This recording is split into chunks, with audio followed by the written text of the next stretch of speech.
verdadera posada llena de fe, donde todos rezan, todos cantan, todos participan.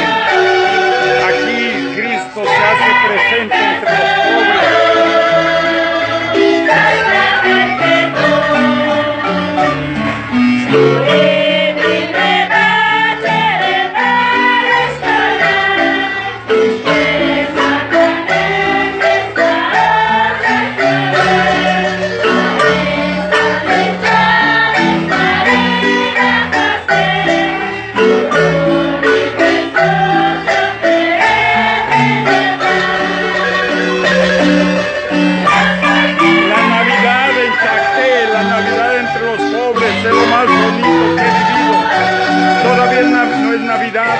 Ya me la estoy gozando.